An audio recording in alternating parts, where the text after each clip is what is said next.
Thank you, Renata. And I wish there was a function where I can just take a remote control and flip this around, so I can just listen to all of you.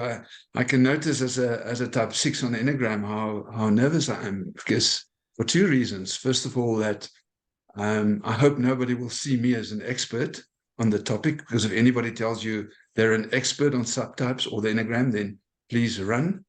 And the other one is that Renata asked me a while ago for this, and I know I've delivered some of this before, and there's some pressure, and I'm a type 6 on Enneagram. Pressure is not necessarily what I love. And this morning Eva said to me, I was looking forward to this session, and I said, yeah, I feel nervous. And she said, don't worry, you are the best. Eva, don't tell a type 6 that. That has just multiplied the pressure on an exponential level. I mean, that's if your intention was to help me, it didn't help.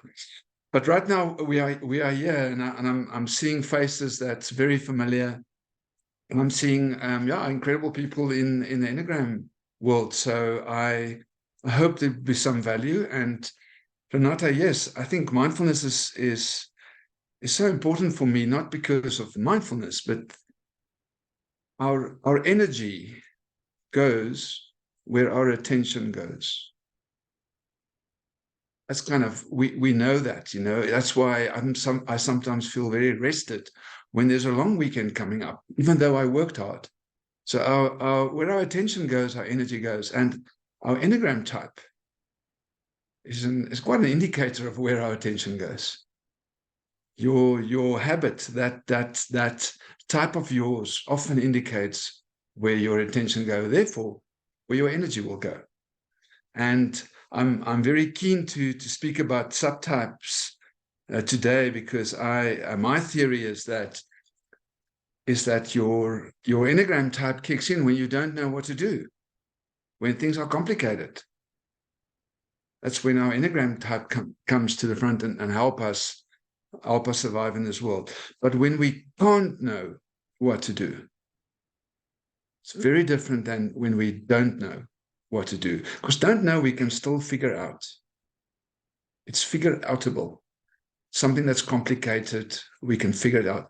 But something that's complex, something that we can't know, that's where the instincts kick in. That's really where our instincts come alive. So your instincts is, what do you do when you can't know what to do?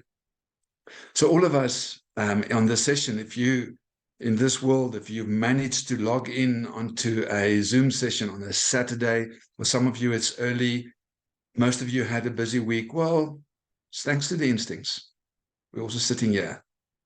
So just maybe for a moment, from a mindfulness perspective, you can kind of just drop your shoulders and even allow a deep breath in and out, and maybe just, if it's possible, kind of rewind through your day and see if you can notice how did your types, and how did your subtypes specifically help you to get here? Can you kind of remember how the self-preservation, oh, I need to do this for me, this is important for me, or where did the one-on-one kick in? Maybe you had to tell somebody else that you can't spend time with them, and maybe you are really into the Enneagram. Maybe it's partly your one-on-one, and for some of you, wow, social, I'm going to see all my friends, I'm going to see the hierarchy of Enneagram community. It's my social. So just for a moment, maybe if you can rewind and see, almost track yourself. How did you get here today? Which one of those three were dominant? And if it's difficult to do, just half a smile. So scan maybe just one or two of these. That's why I'm sitting here. Just bring your awareness to this incredible system, being human.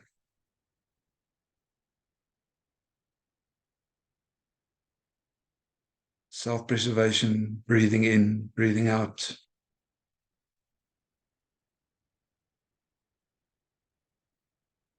Energy of one-on-one, trying to get into something, learn more about it. Is that part of you that's seeking community?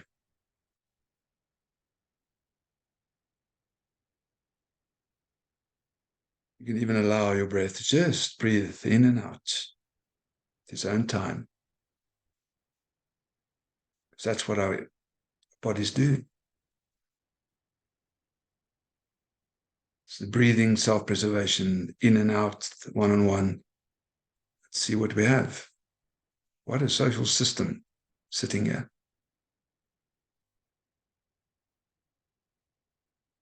Yeah, and as we fast forward the process, and you can just maybe again scan around and see who else is sitting with you, who else is in community,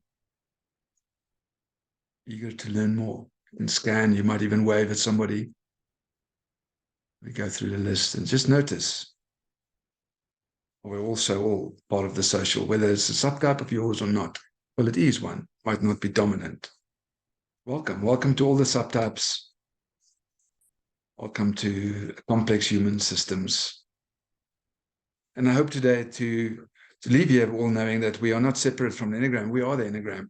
We are complexity in the same way that when we sit in traffic, we are traffic.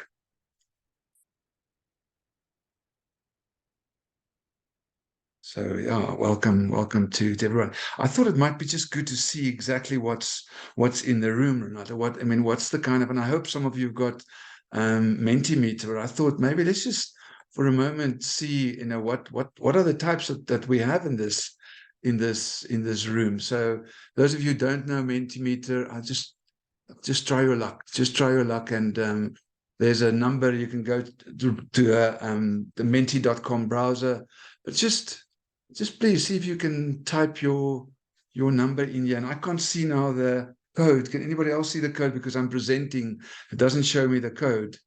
Anybody else just read? 4518-7379. I'll put it in the chat. Mentimeter, if you don't have the app, yeah.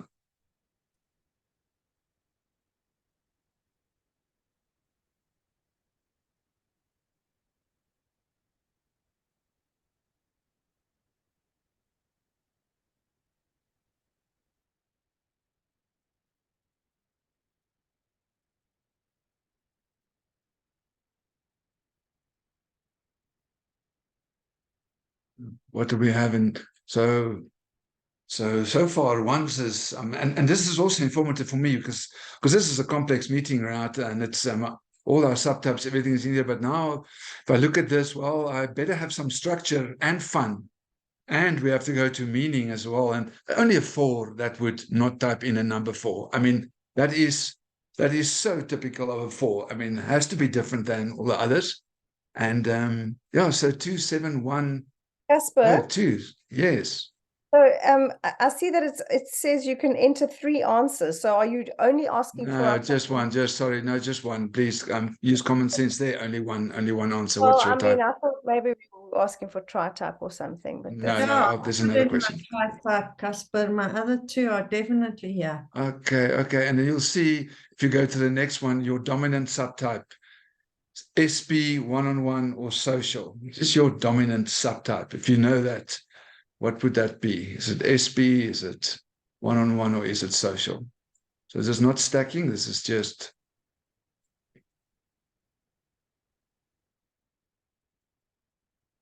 So yeah, this is just to give us a kind of idea. I mean, let's play with numbers. Let's play with the numbers. So yeah, so it looks like we've got plenty of. It's not. Renat, looks like this is the right thing to do on the Saturday. It looks like this is a place of principle, a place of order, a place of structure, and obviously people are getting value out of it. Otherwise, they won't come back. The 8s obviously come on Saturday. I can't believe there's an 8 here on a Saturday. We won't ask who that 8 is in a 3. I mean, 3s are most probably resting. And we've got, 9s. I wonder what they said no to, and the 2s. So yeah, this gives us just a wonderful idea. So just scan through that and get an idea of what's in the room. What's in the room. It's much more than just that. We are human beings. But we'll come back to this later when we're gonna speak about stackings.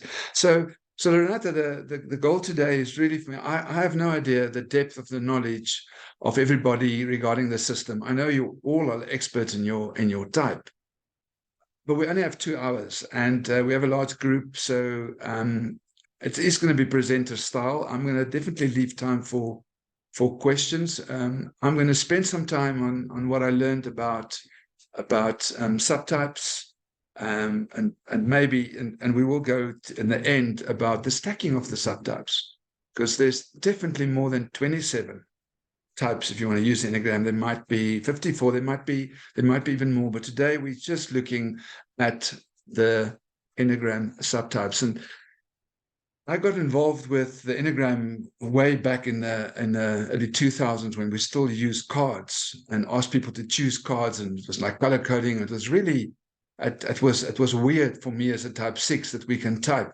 people on a kind of a card system where I told them stories and they can pick a story and this and that. And I was fascinated by it in many ways. And I worked, or my mentor at the Dutch State was a guy called Dr. Ian McCullum, who is a naturalist in South Africa, a psychiatrist.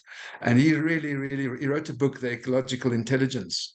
And I was fascinated by instincts. I was fascinated by how do we survive in the jungle? How do we operate in a world that seemed to get just so much more complex? And I did a lot of readings about that, connected with Ian, and nature was very close for me in discovering the Enneagram. The time when I was there, Renata, it wasn't really about subtypes. It was, hi, my name is Casper, and I'm a 6 with a 5 wing. And hi, my name is whoever, 7, I'm 7. It was all about the wings. It was all about the wings. What's your wing? What's your wing?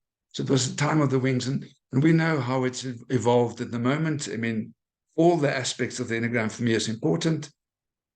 But today's session is really about, and I was fortunate to travel the world, learning about instincts, learning about complexity, and at the same time, learning about subtypes. It was for me fascinating, and I was privileged to spend time, lots of time at conferences and at trainings, and at developing some product with Uranio Paez and Beatrice Chestnut. Would say they are definitely 2 people who had lots of impact on my understanding of subtypes. So that's kind of my, I don't know if there's anything else in the CV. You can go and have a look. But I mean, I come from a corporate environment. I sincerely believed way back as an entrepreneur that the world is a jungle. The business world is a jungle. It's just a fantasy that we think we have these ordered businesses and systems. Because if you speak to any entrepreneur, they will tell you, if you start your own business, it's wild. It's wild. And then Renata, so where instincts really, where I got fascinated by them was, I did some walks in the northern Pafuri, or in South Africa. Those of you not from here, we have a Kruger Park, and we're very privileged to, at places, we can walk with not only wild animals, but we can walk with a big 5. And I just came back about, I think it was a month ago, from Londolozi, Amanda, with your team, tracking life with Boyd Varty and Alex van Heerden and Renias. And it was, and I've had many conversations with him, and specifically with some of those master trackers. Because what I find fascinating is when you're in that vehicle and you're in the bush, and now you're going to get off the vehicle and you're going to track a wild animal, or you're just going to walk, whatever. And I've done this with people who've done the Rockies and they've done the Alps, and they've walked all over the world. The moment when that vehicle leaves, it's incredible to witness and to see and to feel. My theory is that in that moment, when that vehicle leaves, this system clearly knows that I am in the jungle and I become nature. We're not separate from it. But that moment for me to become nature, doesn't matter what my subtype stacking is. Self-preservation goes 33, one-on-one goes 33, social goes 33. And for some people, they're rattled. They physically struggle to walk. They fall over their feet. They become clumsy. It's an absolute waking up of those three instincts, because that's where they were formed. They were formed on the savannas.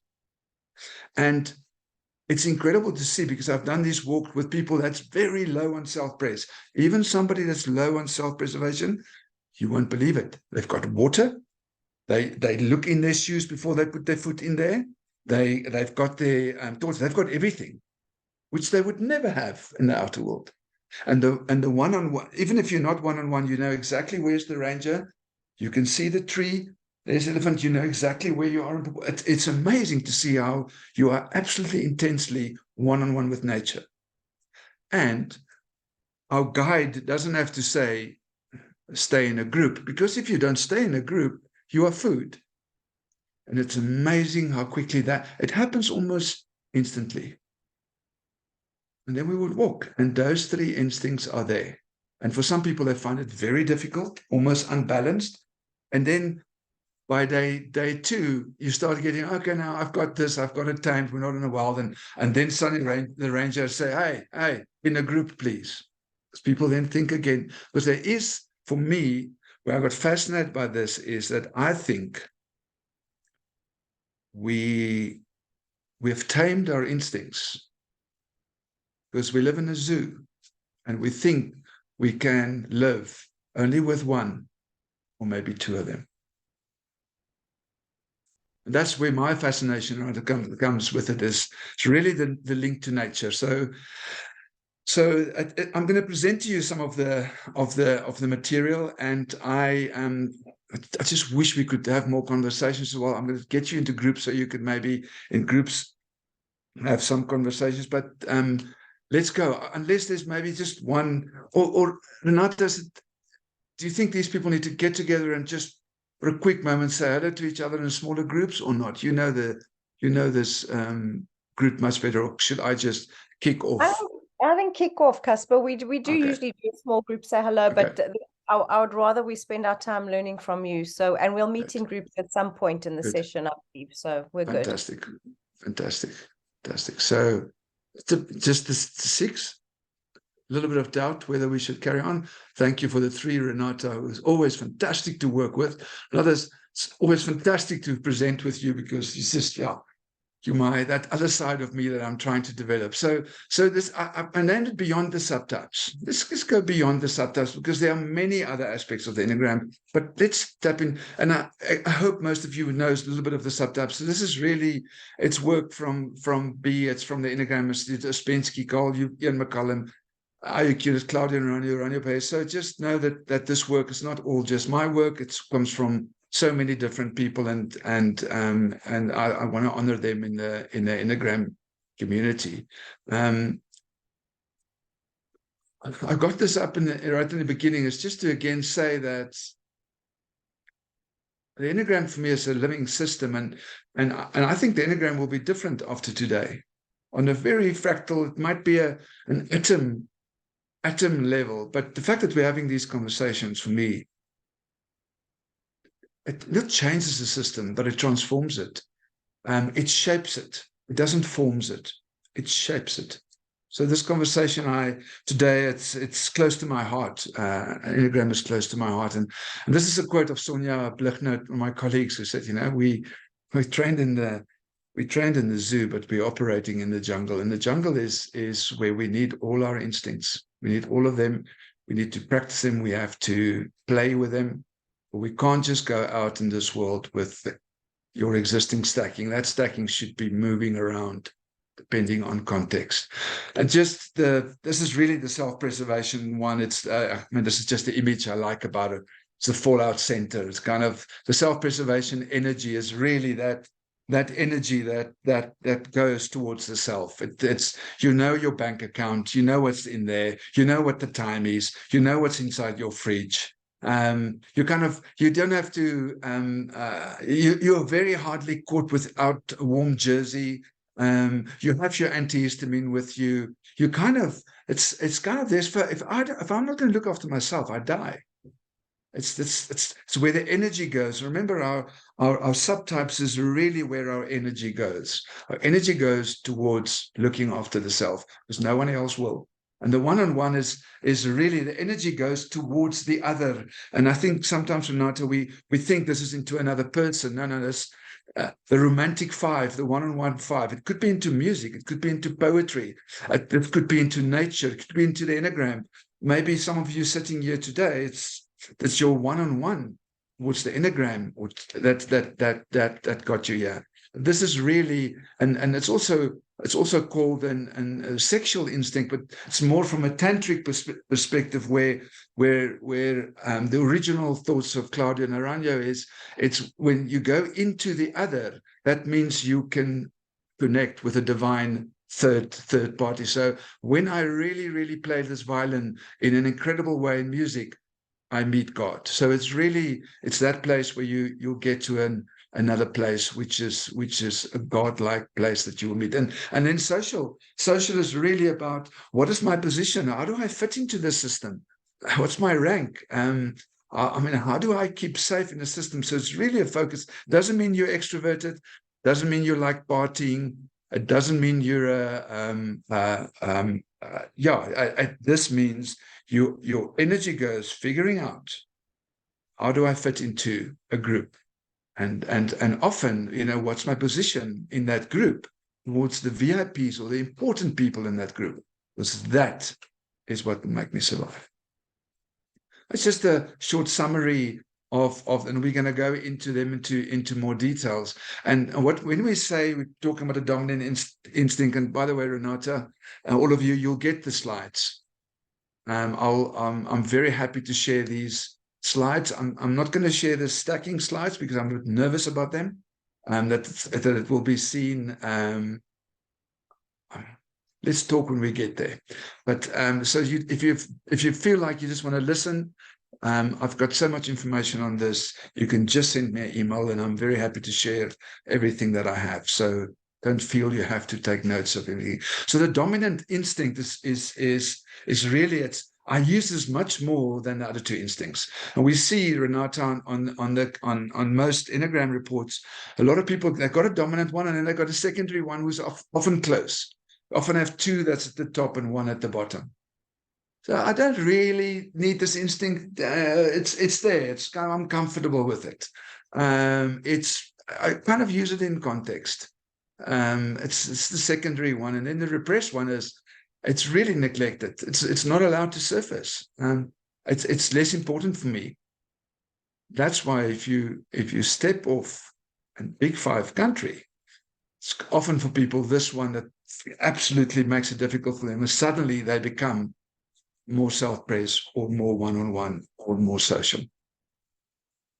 So this is just what we mean when we say dominant, secondary, and repressed. And just to take you back when we're going to go into, and again, I can feel my excitement because subtypes is energy, and it's energy. And Ian McCollum wrote this beautiful piece, and he said that, we need to understand and get to know our wild nature. The psychological instincts of the predator, the parasite, the scavenger is in our history and blood. It's in us. We need to challenge our prejudices and belief systems. One's identity is not restricted to a personal ego, an Enneagram type. It includes a sense of self that's both ancient and evolutionary. This is what we're going to tap in today. Comes to subtypes and instincts, it's ancient. It's ancient, and it's continuously forming, not forming, shaping. It's formed already, shaping all the time, shaping all the time. I made the point again up at the top there. It's shaped. If you read the work of Claudio Naranjo, it's shaped, not formed. These things were way back formed on the savannas. It's now that we're shaping them. And self-preservation is towards safety and security. And interesting, some of the historic reasons. We say, if these things were shaped, what shaped these instincts? Because instincts are, I mean, they don't care about our feelings. They don't care about what we think. Instincts are, I mean, it's the reptile in us. They were still shaped.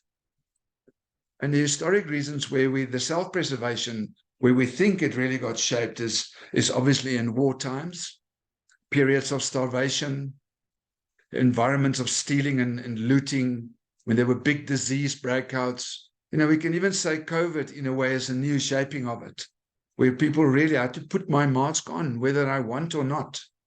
So there's a historic origin of where these instincts come from. And I'll make it clear later, the instincts, how do we get to the subtypes from the instincts, if you were wondering how that happens.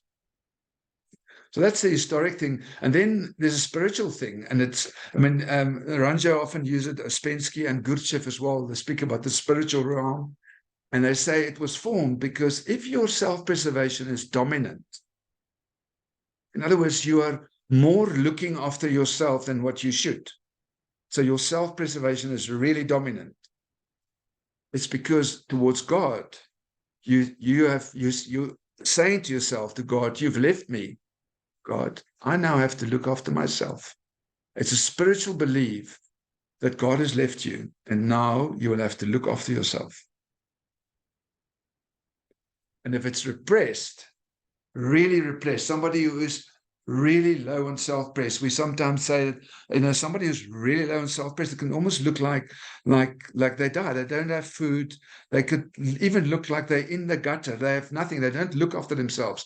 It's a spiritual voice that tells God, I will remind you that you left me helpless. And I won't look after myself. It's the kind of an origin of where the self-preservation comes from. And then the social, remember, this goes towards the group role status. There's historic reasons how this was shaped.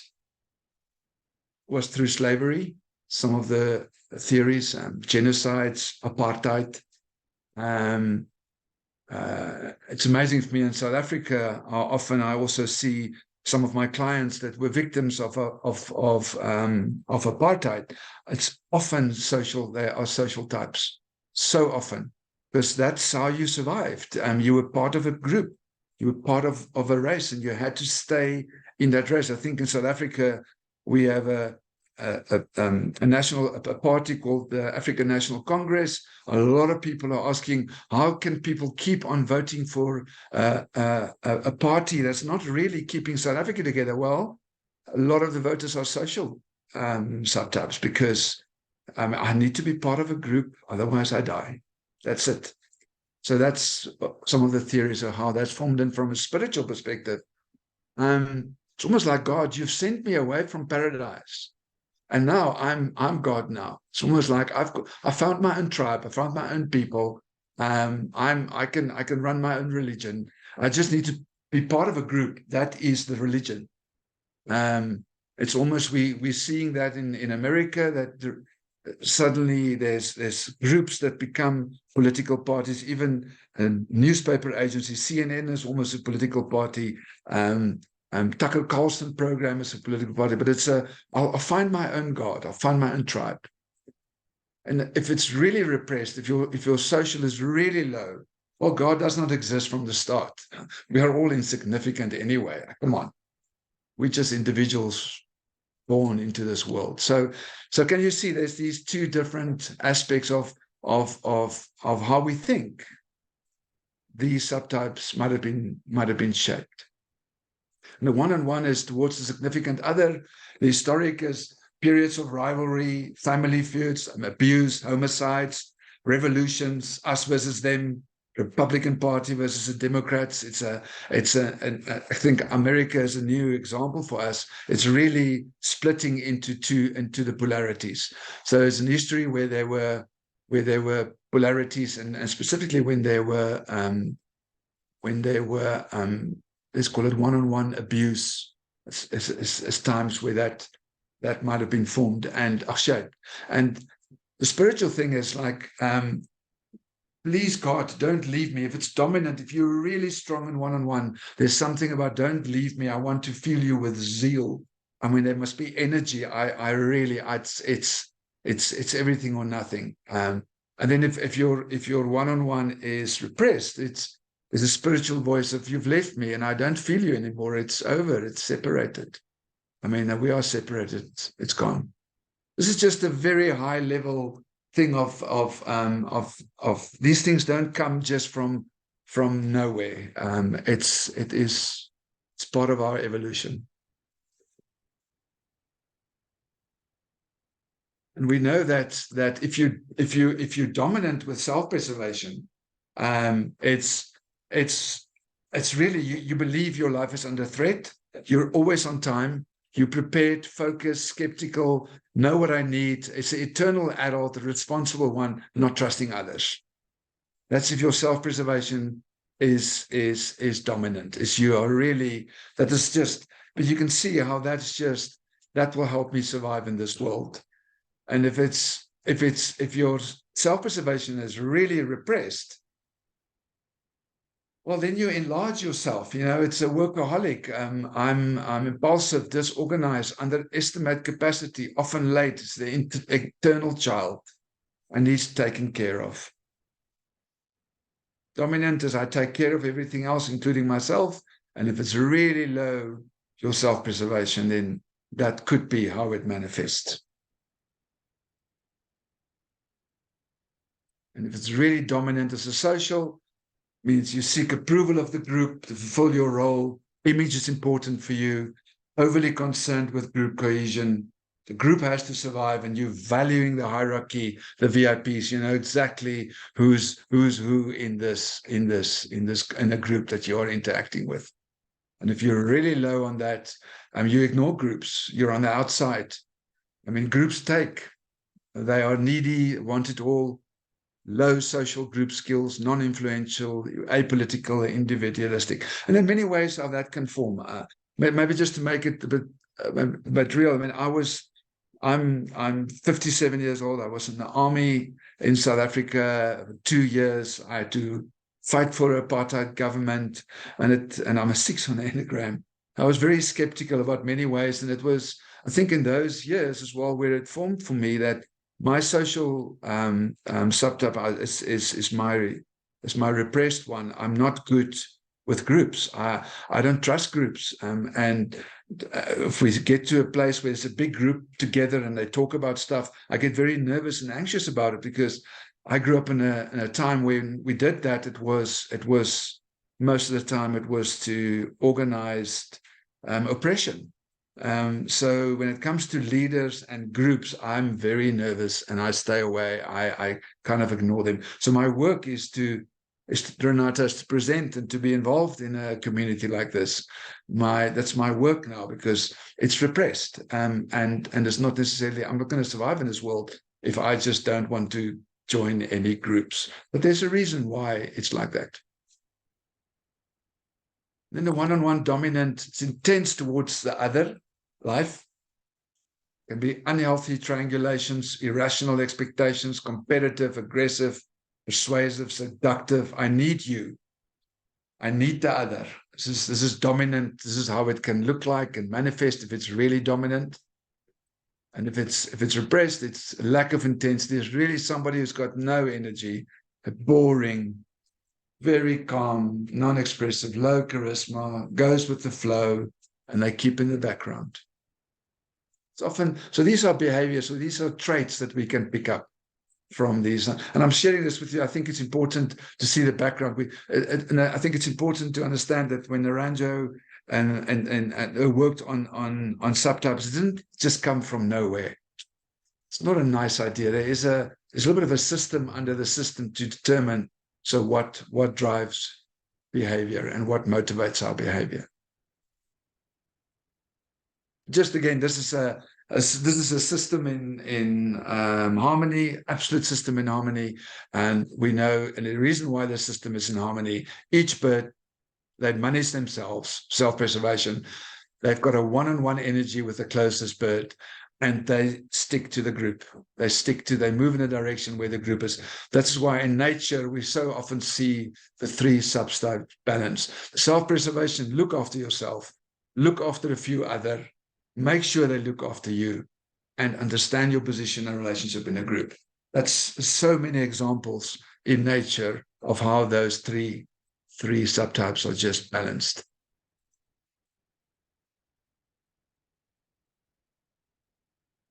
So we have these instincts, and our instincts is the reptile. It's the reptile. I mean, they are just, that's how instincts work. When a white rhino walks, Amanda, now you might have to help me. When a white rhino walks, the baby always walks behind the white rhino. The black rhino, the baby walks in front. It's just how it is. That's instincts. We have to trust that they come from somewhere. It's really when, and our Enneagram types is known as our mammalian part. It's our feelings. It's in our limbic system. It's our passions. I mean, it's the passions of us. That's why we've got lust there, and anger, and gluttony, and we have all those. But it's your Enneagram type is your passion. It's your mammalian brain. It's the mammal parts of us. It's where feelings sit. Fight, flight, and freeze. All those things is where emotions sit. It's our mammalian brain. Our instincts is our crocodile. It's the lizard in us. So our subtypes are formed when the kind of reptile meets the mammal. It's where that reptile in you meets the mammal. So the mammalian brain, the mammal brain, it's the place of feelings, it's place of motivations, place of behavior. Our reptilian part is really place of reactions. It's instincts. And if you can even use this term, that if your Enneagram type is your mask, then your subtype is the mask of the mask. Because my Enneagram subtype is a 6. It's fear. But you don't see fear in me because I've got a mask on top of fear. I'm Casper, and if I was standing here with fear, it would look very different than what I'm doing now. I mean, but over time, I've learned with the self-preservation, I can put another mask on, and the mask that the type 6 puts on their fear mask, the self-preservation 6 is they put on a mask of warmth. So nice to see all of you here. So great to connect. And look how beautiful you look, Renata. But I don't want Renata to love me or like me for that. I just learned over time, it's bloody safe to be nice. It's bloody safe to be warm. It's worked over time. So your Enneagram subtype is the mask that you put on top of the mask. Because when a reptile comes up, reptile don't care about what you think or feel. Doesn't care an F. But when the reptile meets the mammal, things change. And you'll see there's an orange one in the middle. There's an orange one. I think it's the last one every time. That would be the counter type. Let me quickly take you through these because I know, gosh, time flies.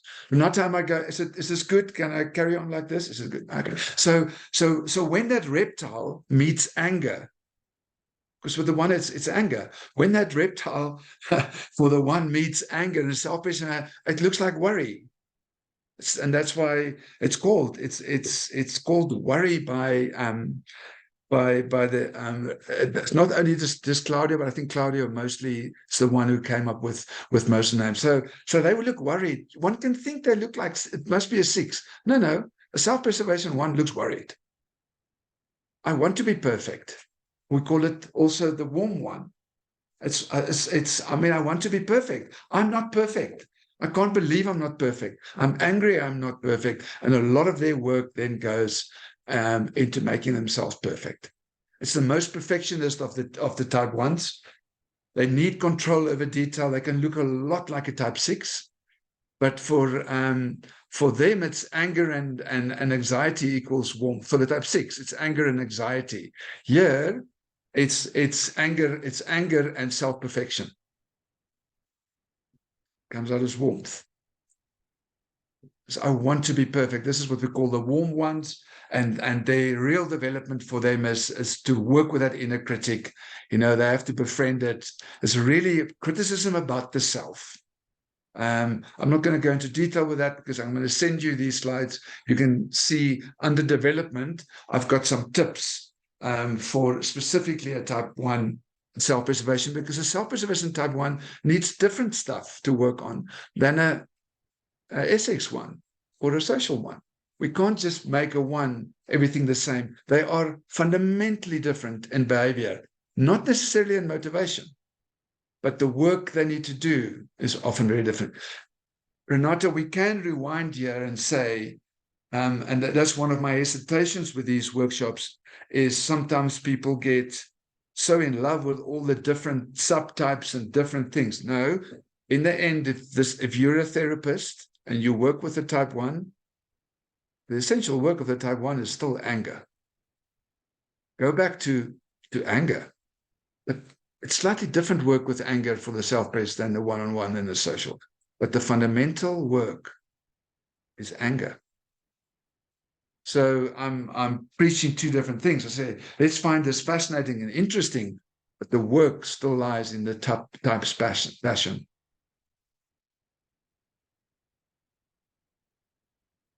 Social 1, rigidity. If a social 1 has got a template, goodness gracious, good luck if you want to change that template. That template is that template. It's. I mean, I know what perfect looks like already, and they don't look that angry or that worried, because why would you be so angry and worried if you figured it out already? And apologies if I'm going to go into maybe amplifying things here, but I'm doing it because I think we learn more through amplification. But this is, I know what perfect looks like. I've got the template. Why would I worry? It's less anxiety, rigid about the truth. It can look a lot like a type 5, and they stick to their groups and their world. If they find a group or a world that is in their box of perfection, they stick with them. And their development we're not going to have the time now to go through all the development slides, but you will get that. You'll get that from me. So the one-on-one is the counter-type. It can look very, very different. They don't necessarily work that hard on themselves. This is the hot one. We've got the warm one. We've got the cold one. This is the hot one. Because this one is really, but I'm angry that others and things are not perfect. I'm impatient. We must do this perfect now. I must make also my brother perfect, maybe my wife, myself, everything. Things must be made perfect, but where the self-preservation focuses on the self, the social doesn't really worry. This one tries to make the world perfect and everything around them. The development is really, really to slow down. This is slow down, respond. But this is a hot one, and they can change the world, but it's hot energy, it's intense, and they're going to fix it. They're going to fix it.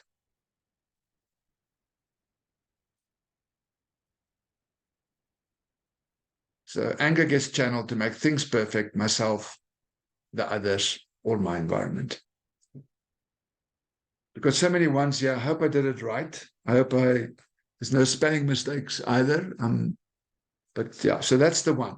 So again, it's when that reptile, that instinct of self-preservation hits the mammal. The mammal is anger, and the self-preservation is the instinct.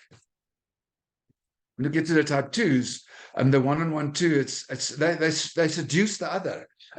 I'm going to get you to love me by making sure that you love me. It's almost the Cleopatra archetype. The way I'm making you happy is I'm giving myself to you, because if you can get me, you're going to be happy. It's really seduce the other. It's almost a double type 2. It's meeting my needs by getting others to meet their needs. And it can often look like a type 4. It's an emotional type 2, and this type can be emotional, but it's seduction. You'll be happy if you get me, and I'm going to get you, and both of us will be happy. It's the type 2, the one-on-one type 2 is almost always in relationship, because that's how I create happiness for myself and others. Can't be without a relationship. And the social one is this is a fascinating one, Renata. It's again, it's seducing, but seducing people and groups with power. It's telling people how amazing they are. Telling this group, this is the best diverse Enneagram community group I've ever worked on. This group can change the. It's a kind of a social type 2, convincing everybody how wonderful we are. Seducing with power. They take care of the group's needs. Ambitious, connected. They can look a lot like an 8, or a 3, because they're gonna. It's almost motivational speaker like, because Renata, if I tell all of you how amazing you are, and I really convince, and by the way, I do think this is an amazing group, and I do it really well, then I'm sure you're all gonna like me. You're gonna love me. So, that's, and we all have that in us, we all have that in us. The self-preservation, this is the counter type. And I mean, B Chestnut is a classic example of it. And I mean, I share with, it's not a secret, she shared it in many public places. And, B and I we would stand in the queue for, now we're going to get food. And as a 6, kind of, it doesn't really matter for me if I'm in the front or the back of the queue. But the self-preservation 2 will go and stand in the front of the queue. They will go to the front. Other 2s will stand at the back. But this one, somebody needs to feed me. I'm hungry and I need to eat right now. And they seduce you with needs like a child. So B, sometimes you would stand and say, oh, I'm so hungry now. Well, then who's not going to give something for a child? So this type is really figured out, how can I make sure that people take care of me? They're always cute. They're very cute. In fact, Naranjo told B Chestnut that she was stood next to him, and he said to her, she wasn't sure about her subtype, and he said to her that she's B, you're a type 2, you're a self-preservation 2. And she said, no, how do you know that? He says, because when I stand next to you, it feels like I have to hug you. It doesn't feel like you have to hug me. It feels like you need a hug. It feels like I'm going to take care of you. It's the energy that this is, and often they are cute. They are very cute. Can often also look like a type 6. I'm cute to be safe, but this one is cute to be loved. Not that I'm cute, but you know what I'm warm. So warmth can sometimes be cute. So this is, it's a counter type. It's very different, because this type is not out there to actually just serve everybody else for love. They seduce you like a child to get their love. Type 3s on the Enneagram it's the one-on-one is really, I make another person produce. It's all about business. They've got this charisma. They're the one behind the scenes. They're the soccer coach, the rugby coach, the professional coach, leadership coach. They're the one, they're behind the scenes, but it's so important for them that whoever they are teaching, pushing, must perform. If that person loses, they die. It's really, when you perform, I perform, and when you fail, I fail. It can look a lot like a type 7 and 2, because they are charismatic, they're out there, they drive excellence, but gosh, don't fail them. Don't fail them. It's not that nice if you fail them. But this is, it's again, the energy here goes into something, some person. It's that part of you that wants your child to come first, and when they don't come first, you feel it's a reflection on you as the parent. When I go to school, people are going to look at Casper and say, oh, there's the guy whose daughter came 10th. That's the fear. I am a product of my child's performance. It's a classic example for that. The social one is what I call the Tom Cruise it's like the social 1, the social 3 is the same. Just look at what I produce. So you'll see the car, you might see the jacket, you might see the business card, you see the website, you see the if I was a social 3, Renata, I would still have been busy with my introduction, and my introduction would have been a PowerPoint with videos. And without making that bad, I have to catch myself every time with that. This is an archetype that many of us in the coaching community should also put on. Get that website, get that business card, tell how good you are, say what you've done. This is not necessarily bad. But this is, I think we can learn a lot from them, because as in the world that we are today, one should also say what you think. Humility is not making you less than what you are. Humility is telling people of what you are. And we often think these are just arrogant. It's not. But it's the marketer, it's selling performance. It's a stereotypical type 3. Can look a lot like a type 8. They value action, power, and winning. I think we all should do that. It's not necessarily bad. The counter type 3 is, I mean, their image, if the social image is their image, the image of the self-preservation 3 is, my image is I don't have an image. I need to produce. There's no time for image. I work, and I work. It's optimizer and maximizer, optimizer and maximizer. There's no time for vanity. Production comes first. It's also the good person, because I'm best in everything. I can look like a type 1 and 6, but this is the workaholic par excellence. This is just I am. The burnout here is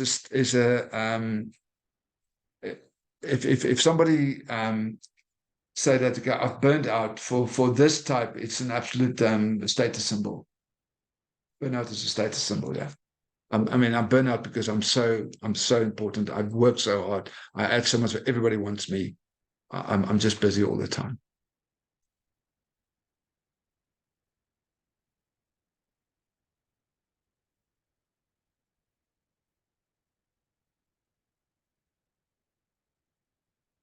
Self-preservation, yes, is the one-on-one with the 4 is really about competition. I don't like this. I make others suffer from some of the previous teachers. It's I don't think that's always the intention, and I think it's sometimes misunderstood. But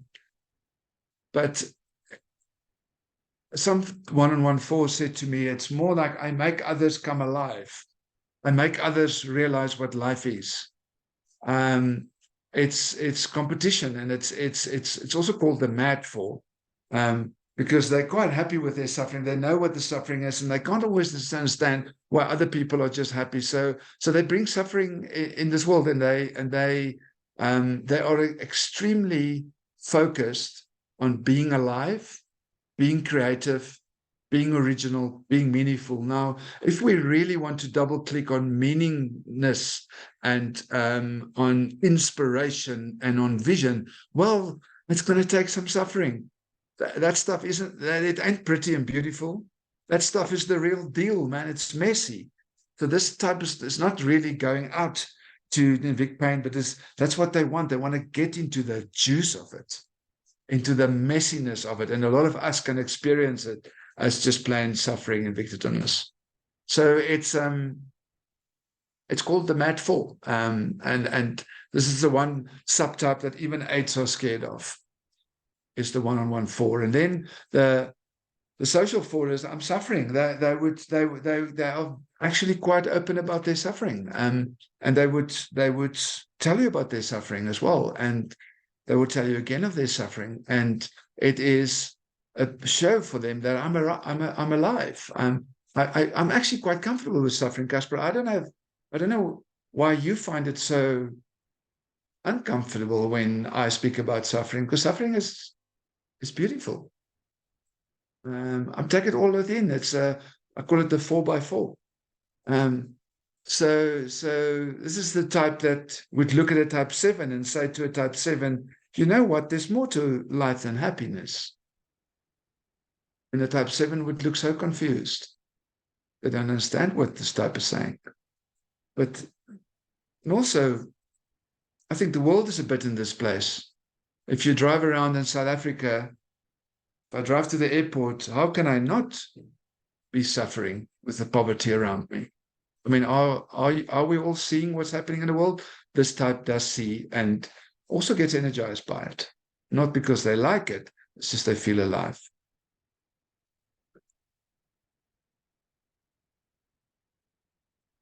The counter type is cheapest, man. You know, of all the suffering that I'm having, you know what I've been through lately, and you know what, I'm not suffering. This is that part that's saying I'm not suffering. I mean, no pain, no pain.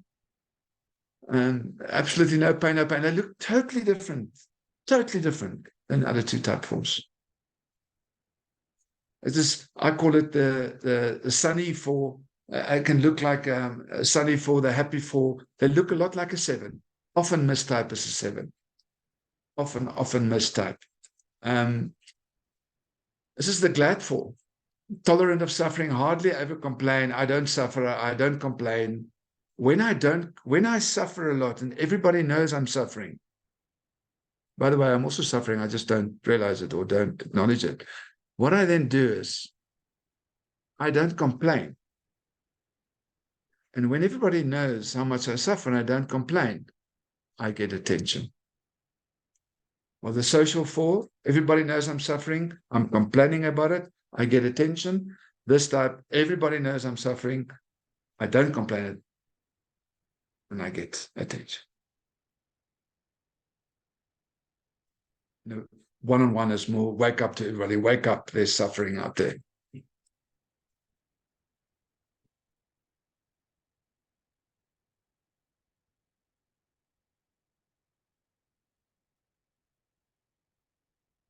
Just, yeah, as with the 4, I can't just rush through the 4. Not that just feels, and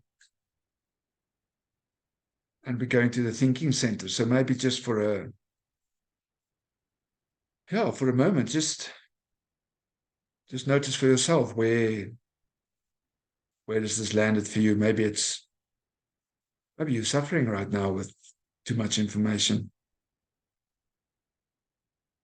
Maybe it's boring. Maybe you're not suffering. It's interesting.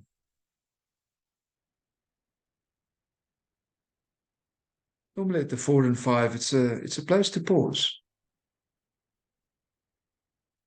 It's energetically a place to pause. It's also the masculine and feminine archetypes get together, and I think it's through these two subtypes or types that we mostly learn about the Enneagram.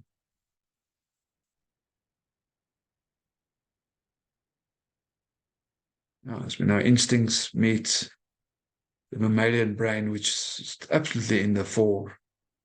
Instincts meet the frontal cortex, which is in the 5. I think it's always good to just take a deep breath.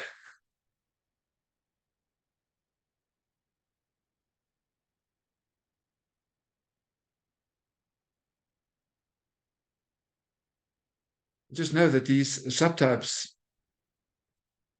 they're not fixed. It's highly likely that you're going to stay the same type for the rest of your life.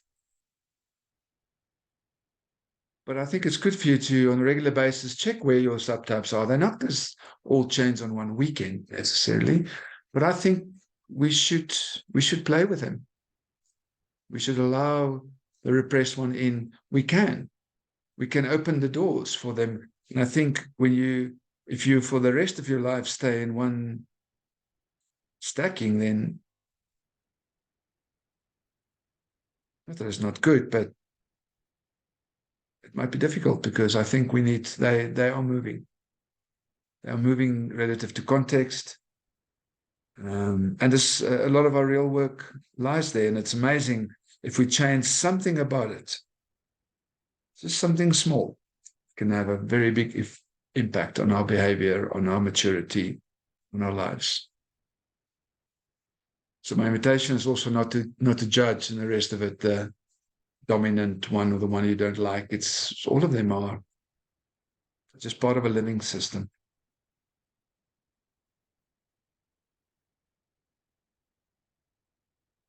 And I'm just witnessing within my own process here, presenting how how difficult it is to do 2 hours, because we haven't even spoken about triadic styles or wings or maturity levels or, gosh, this is,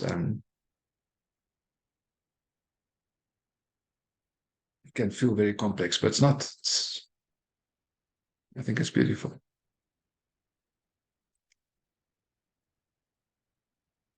So self-preservation 5 is called the castle. It's almost like an invisible cloak. My own world, many of my self-preservation type 5 clients say they can't believe that lockdown level 5 in the world had to be enforced by governments. Isn't that how you should live? This is really that place where I just disappear. Very protective of personal space and privacy, clear limits and boundaries. And they've got a wall, almost a wall that they put up. That's the castle thing. It's almost an invisible cloak in my own world. I mean, they've got a hyper adaptability to hide and camouflage, almost type 3 like. They just flip, and they can just, and often in workshops that I work, and you have to look for them. Where's the type 5 again? And they, oh yeah, he's sitting next to me. Gosh, it's like you can't see them. It's really, it's fascinating energetically. See that they can literally disappear. But that's when that instincts hit the avarice. I'm actually just going to disappear, so nobody can get me. This is the person that's got a mat outside the door that says, go away. And then the social one is the totem. It's really, gosh, I'm going to escape out of this world of uncertainty. Let me find a totem. Enneagram. So they find the Enneagram, or they find Google, or they find ChatGPT, or they find something that, because knowledge is my world. Where the other one is, I want my own world. This one escapes into knowledge. It's the professor. It's the designer of a system. It's they really become that expert and even extrovert in that world. Renata, you've spent time with Dirk, who's part of IEQ, and at conferences. Dirk is a 5 and a social 5, and he's very shy and introverted. But don't get him onto a conference on the topic of the Enneagram. He's the most social person, extroverted person in the room. So it's a passion for super ideas. And then the confidant is, and on why I think Uranio speaks about it as well, why we call this the counter type. I call it, it's a magical world, but I like to call this the romantic 5. This is the romantic 5. Man, it's music, or it's books, or it's poetry. I think David White, some of you might know David White as a speaker. I think he's a 1-on-1 5. It's magical what he does with poems, but he goes into that world. It does say here to that one person idea, but it's more idea. It's into poetry, into music. It's very emotional, but it protects itself by going into something that is idealized. And I don't always know how to explain the difference between the two, Renata, the 1-on-1 and the social. For me, they're very, very entangled and overlapping. It's not clear for me how the difference is between the two.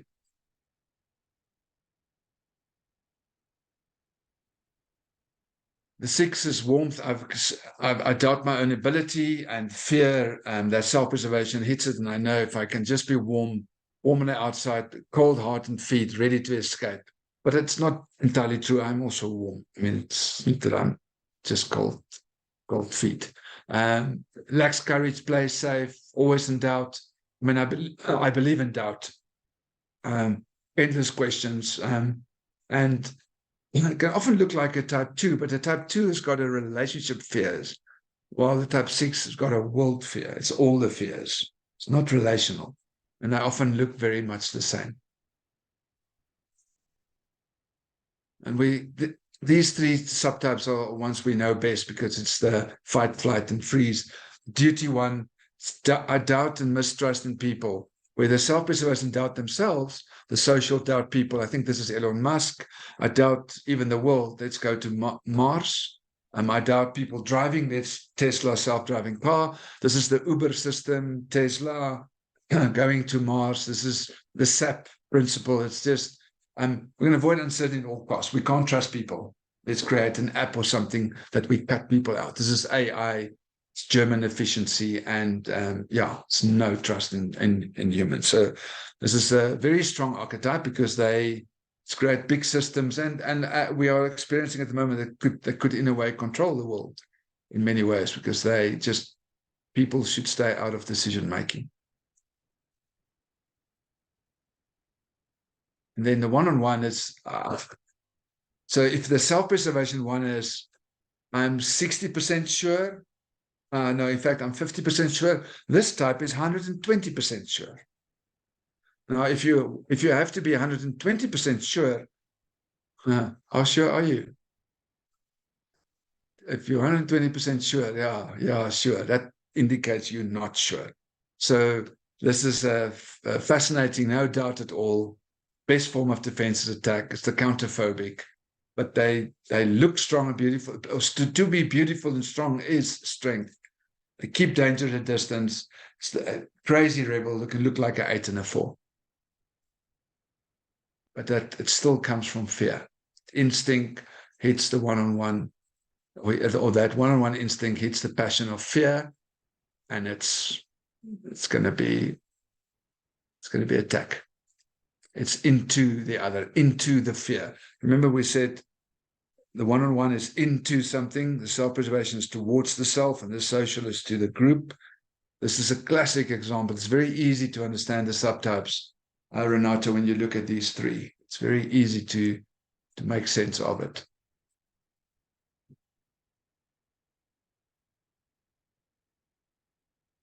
Good. So the different responses, again, this is the keepers of the castle. It's the sevens, gluttony for alliances. They just network, serial networkers. Because in the castle, Renata, if we can get everybody in the castle and connect the right people in the castle, there's going to be happiness. Because if the right people gets to meet the right people, we won't have a revolution, we won't have a war. It's also absolutely a gluttony, and they tune out of suffering, can look like 8, 6, and 3. It's really also no pain for me. And the one-on-one is it's very rare that I see one-on-ones. It's almost like, unless they're in the Enneagram world, but they have fantasy and dreams. They've kind of childlike dreams. They've gone into the Peter Pan-like archetype. They've gone into another world. I escape the uncertainty of this world, and I go just with a gluttony for fascination. It's Peter Pan kind of movie. I just go into another world. And the social, often mistyped as type 1s or type 2s. This is the workaholic on the Enneagram. Don't stop working. This is really, I am gluttony for sacrifice. Gluttony for standing at the back of the queue, doing everything for everyone.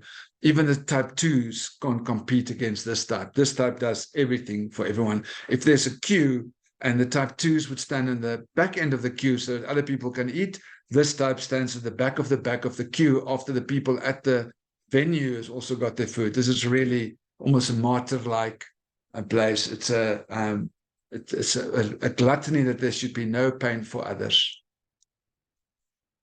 No pain for others. So it's a counter type because 7s don't like pain. Well, this subtype takes all the pain.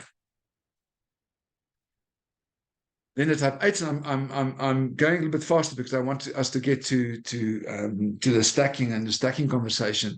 So satisfaction, the self-preservation 8 is about satisfaction. You know, when that lust, when those instincts hit lust, and lust again, it's the lust to be like a child, to be innocent, to just play. It's that lust is not necessarily sexual or alcohol or food, but it's a lust for life, because the 8 had to be so responsible in their life and so adult that they didn't really have time to play.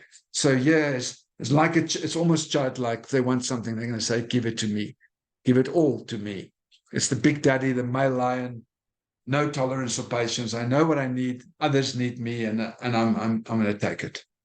I'm going to take it. So this is give it all to me. Is the as the self-preservation 8, and a one-on-one is again, I'm the gift.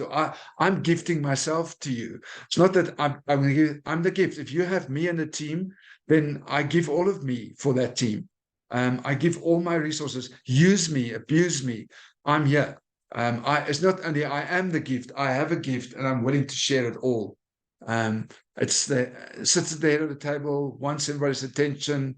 I'm also happy to be seen as bad.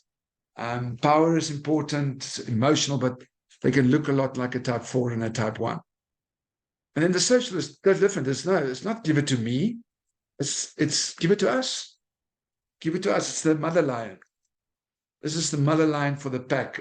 My aggression is in service of the team, loyal and protective. It's not about me, not about me. It's about the marginalized or my group.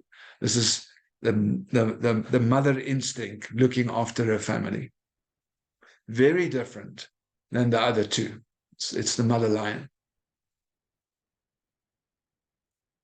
Solidarity, possession, and satisfaction. And then when we get to the 9, it's the 9s are really it's zoning out of even me.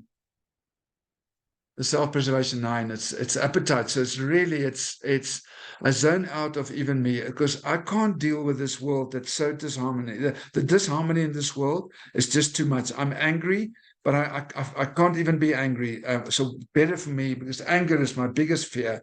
Conflict is what I hate. So I zone out of even me. I can't deal with the disharmony inside. So I watch Netflix. I eat what I want to eat.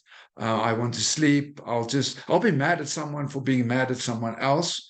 But they can also look a lot like a type 8, the social 8. This is really, I'm zoning out of me. They are lazy for their own needs, and they forget their own needs. It's just that it's too much if I go there. Let me just zone out. And the one-on-one is let me zone into the other. There's often a person. This is the let's say the house mother archetype in many ways. The woman who becomes a husband, who becomes Mrs. Dr. Fanika, because almost like she takes on her husband's position in life and his surname. It's zoning into another person. Anything to just not live this life. And then the social one is also workaholic. They zone into the group needs. They merge with the group needs. It's almost a double dose of social instinct. They also become workaholics because they spot whatever is short in a group, and they will fill that gap. They'll be the type 3, they'll be the type 2 in a team, they'll be the type, whatever type is not in a team or not, whatever archetype is short, they'll just, merciless, they'll just go into that space.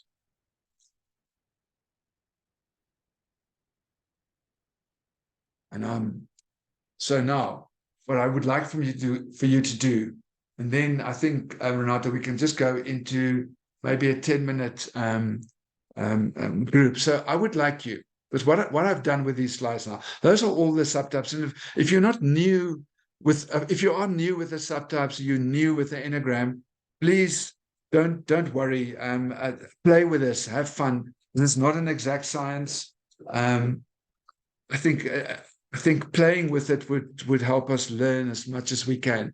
So yeah, one of the problems in that, Renata, and I agree with Urania on that. We had many conversations on this, and actually I helped him with one presentation that he did in Helsinki also on it, is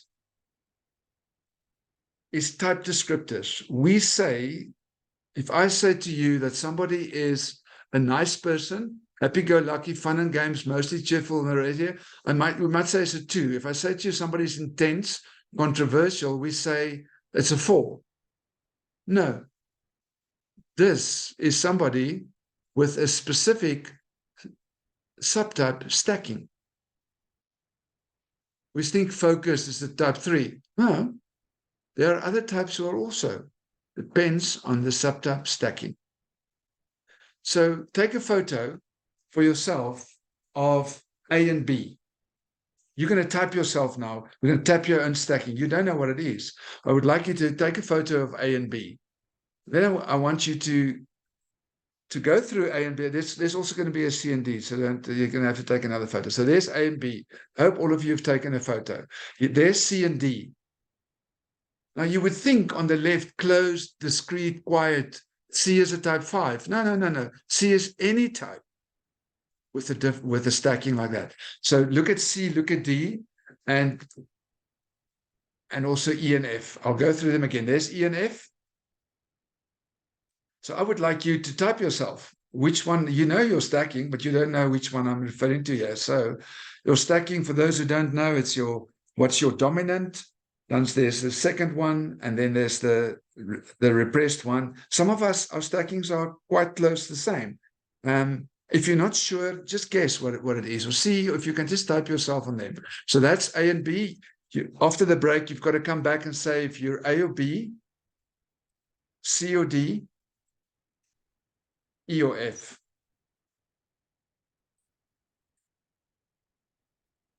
So just do that typing for yourself in the next 5 or 10 minutes. Are you A, B, C, D,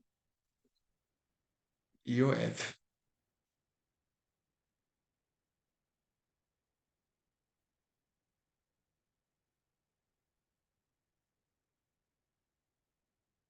Renata, you can put everybody just for 10 minutes in smaller groups of 3 where they can have a conversation about that. I'm going to have these. If you have taken a photo of that, it's helpful. So choose one of them. See if you can choose one of them. A or B, C or D. Which one are you? E or F?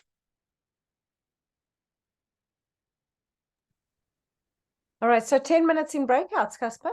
Yes, groups of 3. I have a conversation about that. It's not an exact science. Well, let's make it 15 minutes, Renata. Let's make it 15 because it's going to be a better conversation in 15 minutes. So 15 minutes, see if you can figure out and have a conversation and share any insights in the smaller group. All right, perfect.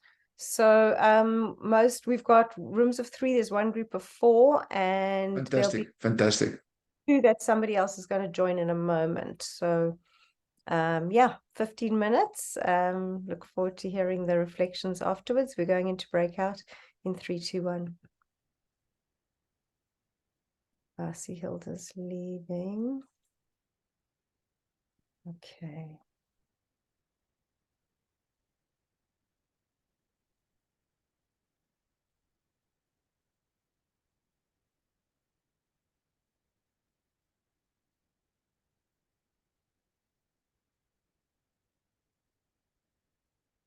What happened?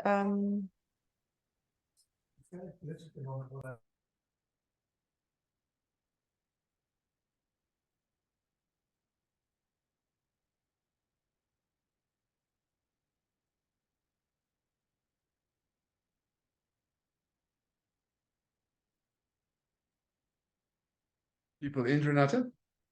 They are. I'm just looking to see. Because Hilda? Yes, Renata, I'm so sorry. I have something on and I've got to go. I don't want to go, Casper. Okay. I'm enjoying it so much. Thank you. It's incredibly helpful. Great, Hilda. But I'll listen to the rest on the recording. Fantastic. I'm more concerned about the other people that's not here, or are there other people here? Is it just me not seeing them? And they are here. Everyone's back. Okay, so anybody else who would like to, why don't you, Renata, just pick somebody there in the crowd so I can, anybody else here who's very clear what they are, what number, what letter? Well, somebody put up your hand. Just click on the raise hand. Heart. E. E. Who is that? Is it Hartelogan? Heart. Yes. Heart. Okay, Heart. So you say you're E, and it's most likely that you are social SPXSX. Is that you?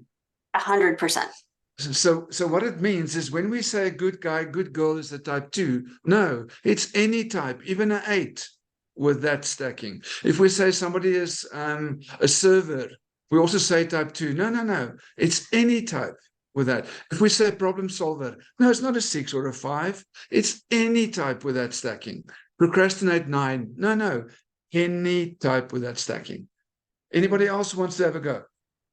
As a matter of interest, let's just get, because we've had Amanda who identified as D. And what's your core type, Amanda?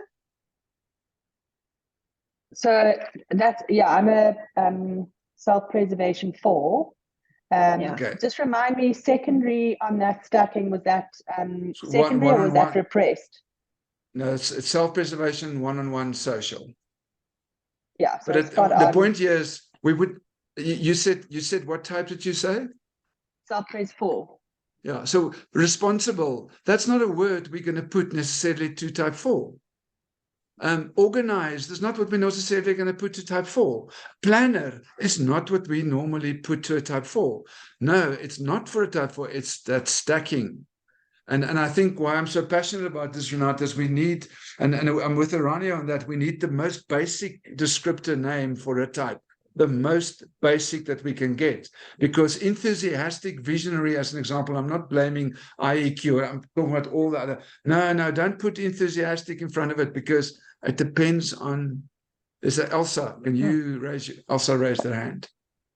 Elsa, what was which one were you? I am B first, E second, and D third. Okay, but what's your first? Which is the one that you chose? Which is the most B. likely you? B for bold. B for bold. So that it's highly likely that you are then one-on-one, self-pres, and social. Yes, I am. Okay. So And what's your core type? What's your core 8. type? 8. 8. Okay. Intense, yes.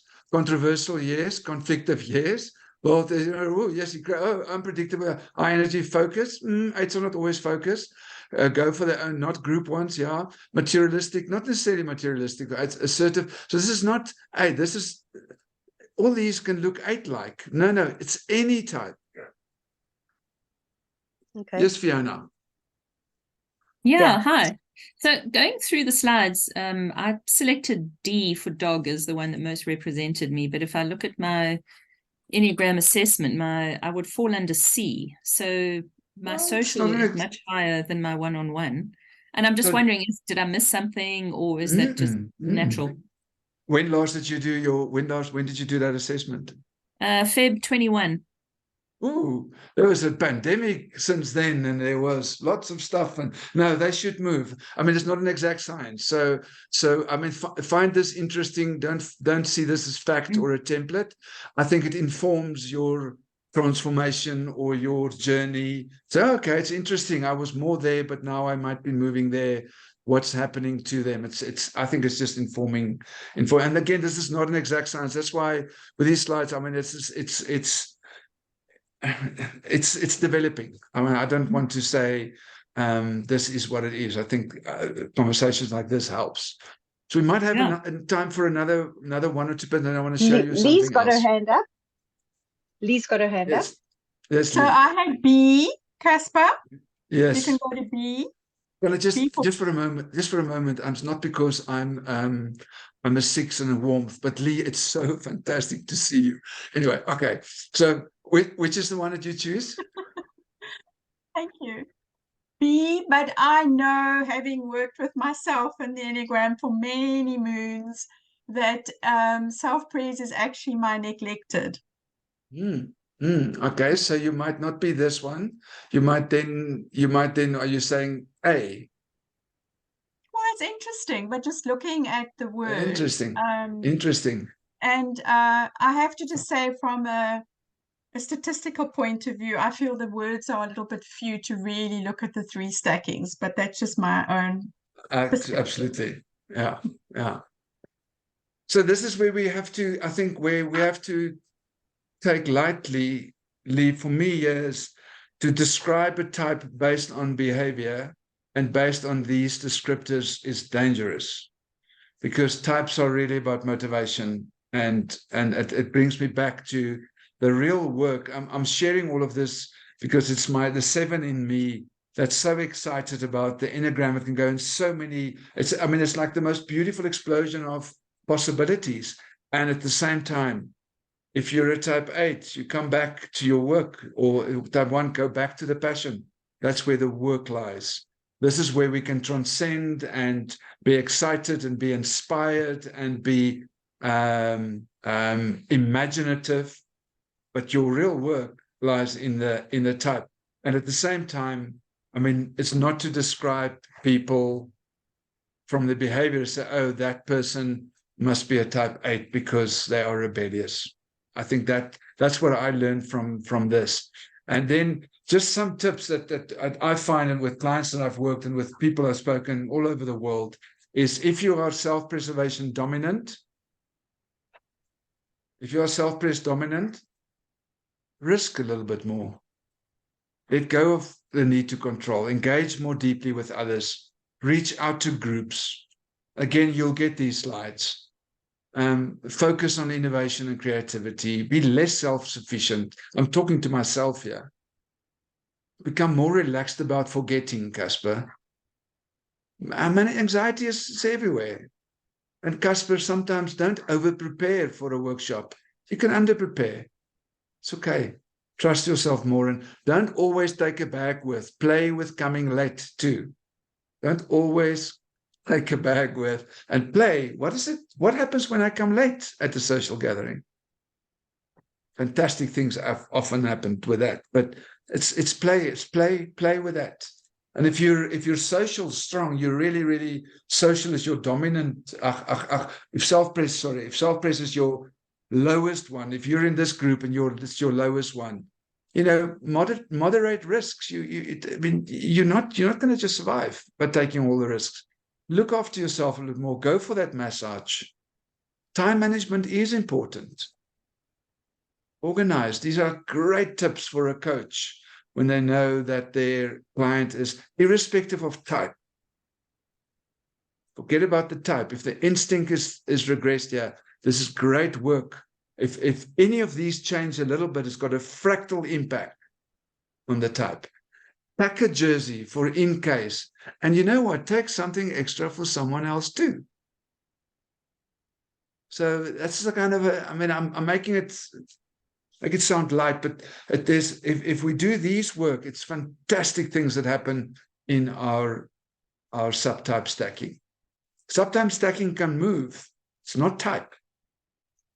It's reptile. It's instincts. Instincts, they adapt, they move. If you're social is your dominant one, start thinking in terms of simplicity. Doesn't have to be the whole project. What are the next steps? And also allow others to lead. Follow. Do your thing. Not what you think others would want you. Do your thing. Learn to also connect with individuals. Self-care, important. Create some positive conflicts. And sometimes just be an outsider. Delete half of your WhatsApp groups and only join a new group that you started. We find social dominance. Like, I've got millions of WhatsApp groups. No, delete them all. Now you start, it's your groups. Don't have to just join, merge into other groups. What do you want? What's the group that you want? And if your social is low, you're really low in social, like I am, Casper, focus more on teamwork and understand the political map of the Enneagram world. And there's some politics in that. Group dynamics, improve listening skills. Yeah, my wife tells me that every day. Manage personal brand in groups. What's my brand in it? It's very difficult when Renata asked me to introduce myself. Very difficult. Well, I should do that more. I can't trust this group. So at the bottom, join and take part in WhatsApp groups that other people started. Cheapest. It's try and invite me to a WhatsApp group. There's almost no chance. Some WhatsApp groups are, and I'm just using WhatsApp groups as a metaphor. I can actually say yes to joining groups. Not all groups are dangerous. And that has a massive impact on my stackings, a massive impact on my type, sense, and behavior. And I'm always grateful with Aranio. We've had long processes. He's challenged me in many ways there, and I'll always be grateful for him. If your SX is dominant, people, I mean, I know some people on here that's dominant. It's be less impulsive. Stop, pause, and reflect. Not all conflicts are necessarily good. And look on the macro, zoom out, look at more macro team issues than individual issues in the team.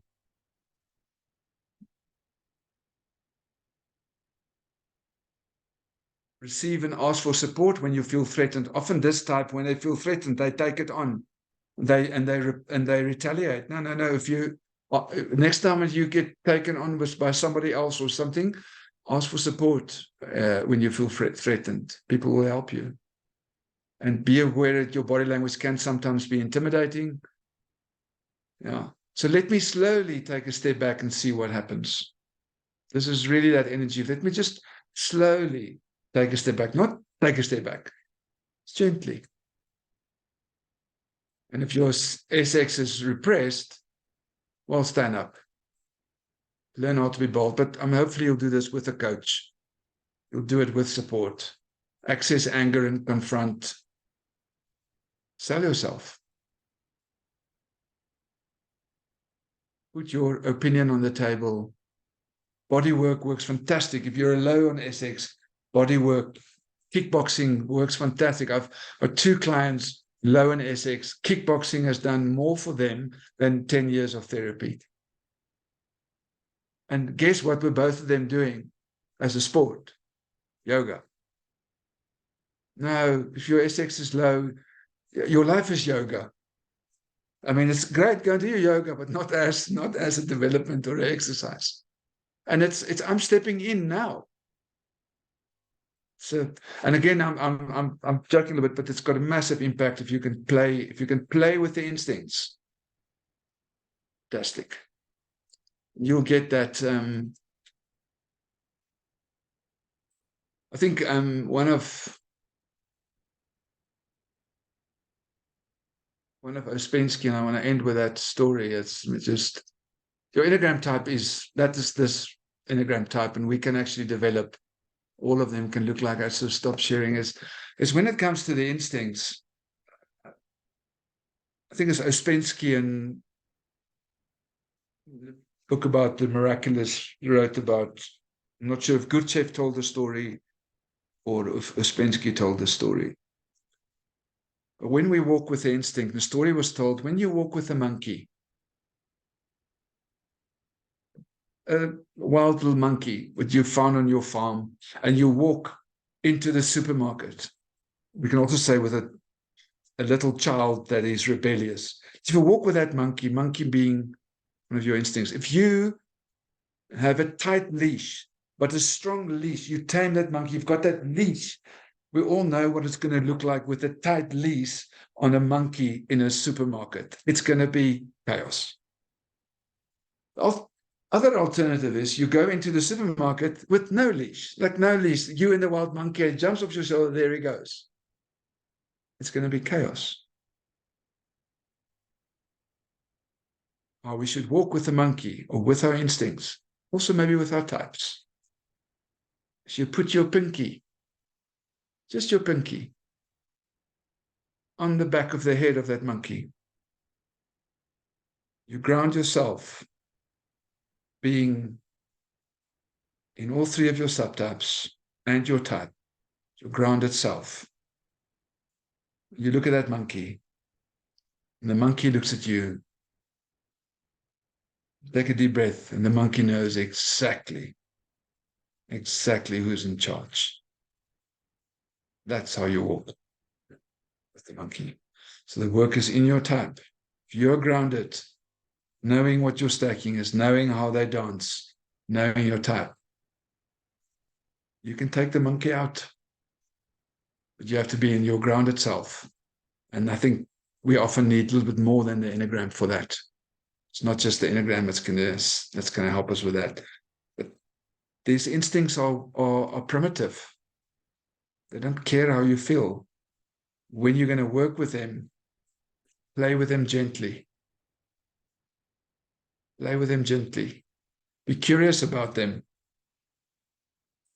Love and respect them. But don't tame them. Don't tame them. Tame meaning make the one dominant, the other one this, and the other one that. Allow a space where they can flow. They are, after all, what made us evolve to where we are today. Don't tame their instincts. Play with them with respect. We see that in nature. And as I said earlier, we don't go to nature. We are nature. We not separate from it. So thank you for your attention. And it's a little bit tough for me because I think each type we could have used a full day. But if you want any information, you're welcome to send me email. I'm very happy to share that, because I think if all leaders in the world understand subtypes, all leaders in the world know the Enneagram type, this world will just be a much safer place, and we'll most probably survive. So as a 6, that's why I do this, and I don't think we can just do it with types. We need subtypes and many other parts. And the Enneagram, I think we're at the starting point of learning what the Enneagram can bring to the world. So thank you for your attention. And I don't know exactly how to say goodbye Renata, in a virtual session, but I think the time is up. Thanks so much, Casper. That was awesome. I'm seeing some wonderful comments. I hope you'll take a moment to read them. And I think the easiest is if you just send me the slides, and then I'll distribute them with the recording. And I'm sure that we're all very grateful for that generosity too, because it's really useful information. So for me, that the nuances of the different stackings and sequences in what do you say? Yeah, very valuable. So thanks so much for your time, for your sharing, for your generosity. And it was wonderful to see everybody. And I'm so glad your friend Eva made it. Our friend Eva made it. We haven't seen you for a while, our mutual friends. So thanks, friends, for being together and helping develop my social instinct.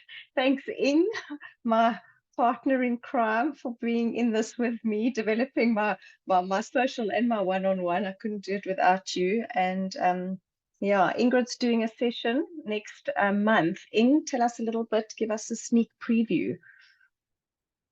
I can't remember what I said. Object relations. You better remind me. Object relations.